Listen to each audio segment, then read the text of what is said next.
কে নিত আর এখন কে নেই? না ভাই, আগে নিত, আগে অনেকে আসতো, আসলে নাম জানি না, এখন কেউ নেই। মানে আগে কয় টাকা করে দিতেন আপনারা? মাসিক 2000 3000 টাকা। মাসিক। ঢাকা আব্দুল্লাহপুর মহাসড়কের জামগড়া ফ্যান্টাসি কিংডমের পাশে ফুটপাতে গড়ে উঠেছে শত শত অবৈধ দোকান।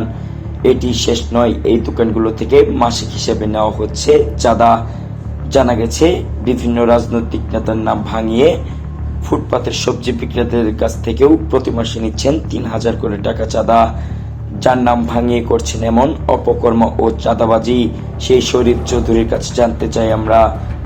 যারা তার নাম ব্যবহার করে করছেন এমন অপকর্ম ও চাঁদাবাজি, শরীফ চৌধুরীর কাছে জানতে চাইলে তিনি জানান তার বিরুদ্ধে ওঠা সকল অভিযোগ মিথ্যা এবং পরিকল্পিত।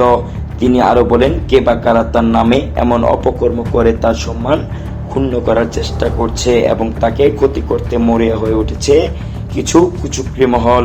মাসিক মানে আসে পুরা মানে টাকা পয়সা দেওয়া লাগবে, এই হিসাবে কয়টা টাকা দিয়ে দেবে। মানে আপনাদের ইনকাম কত হয় এখন থেকে বিক্রি করে? ওই income, এখন যদি 10 টাকা দিতে আসে, মানে আপনাদের সংসার চালালে টেনশন বাইজে জায়গা, হিমশিম হয়ে জায়গা, এখন তো আর আগের মতো income নেই। সবশেষ তিনি বলেন, যারা তার নাম ভাঙিয়ে চাঁদাবাজি করছে তাদের অতি দ্রুত গ্রেফতার করে আইনের আওতায় এনে দৃষ্টান্তমূলক শাস্তির দাবি করেন তিনি।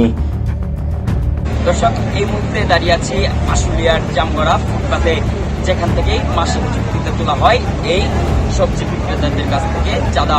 বিভিন্ন রাজনৈতিক দলের নাম ভাঙিয়ে নিচ্ছেন প্রতিনিয়ত এই চাঁদা।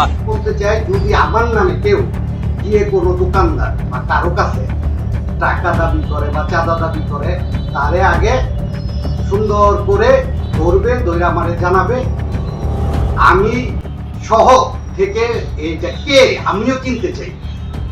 অবশ্যই এর ব্যবস্থা নেওয়া হইবে, কারণ আমি চাঁদাবাজ না। আমার যা সয় সম্পদ আছে এতে আমার চাঁদাবাজি করে খাইতে হইব না। আমার নামে অভিযোগ বা অপপ্রচার যাই বলা হোক, আমি নাকি ফুটপাতে চাঁদাবাজি করি। আসলে আমার কি ফুটপাতে চাঁদাবাজি করার দরকার হয়? আমার বাপ বা আমার সয় সম্পদ যা আছে দিয়ে না, কারা করতেছে এটা তো আমি নিজেও জানি না। আপনারা সরজমিনে গিয়ে দেখেন, যাদের কাছ থেকে চাঁদা নিচ্ছে, যেসব ফুটের বা ফুটের দোকানদারদের, তারা আমার চিনি। মোহাম্মদ নাহিদ হাসান হৃদয়, জাতীয় দৈনিক সরেজমিন বার্তা, সাভার, আশুলিয়া, ঢাকা।